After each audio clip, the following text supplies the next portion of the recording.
Karibu Homesport kwa taarifa za kimichezo. Pia usisahau kusubscribe na kushare na kucomment kwenye channel yetu. Asante.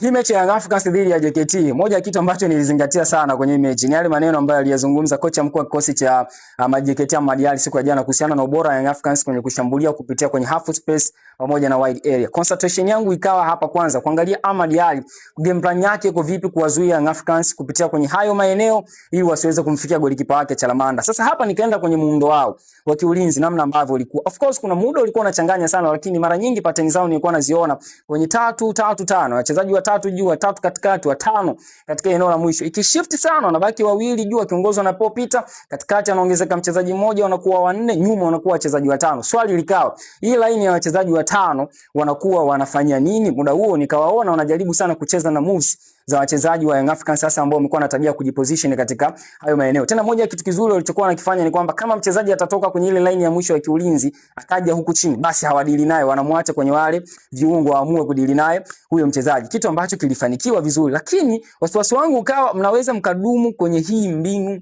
paka muda gani? Kwa sababu gani? Young Africans wana kasi kwenye kujenga mashambulizi, wakati ambao wanakuwa na circulate mpira, wanabadilishana nafasi, wanakuja kuattack.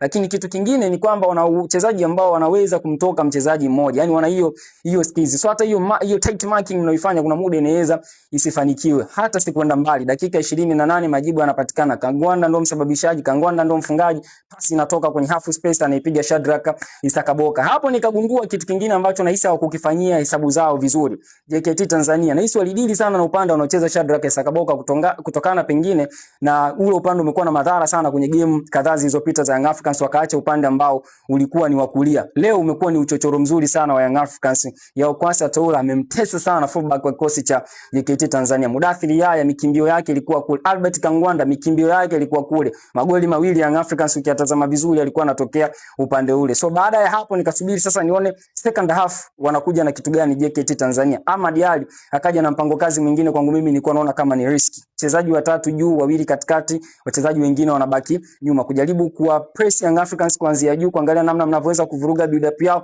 ili wale viungo wasiweze kupokea mipira na kuleta hatari kwenye lango la JKT Tanzania. Kitu ambacho kwangu mimi naona kilifanikiwa kidogo, ndio maana walipata some moments ambazo pengine wangezitumia vizuri, wangefanikiwa kuweza kuwadhuru Young Africans. Na hapa kuna kitu cha Yanga kuboreshwa kwenye build up yao. Kuna baadhi ya decision making mistakes zinakuwa zinafanyika ambazo pengine wakikutana na timu ambayo iko wanaweza wakajikuta wanaathirika. Na ndio hapo nikaona Young Africans wamejitahidi kushift kuliko kupenetrate zaidi katikati, wakaamua kutumia zaidi maeneo ya pembeni mwa uwanja ili kupunguza hata riski ili ya kupoteza mipira na kuja kuathirika. So nimeitazama mechi kwenye muundo huo, naomba niseme asante, lakini kabla sijamaliza nakwambia channel yetu ya WhatsApp tunatoa mikeka ya bure. Link ipo kwenye bio, karibu jipatie mikeka hiyo bure.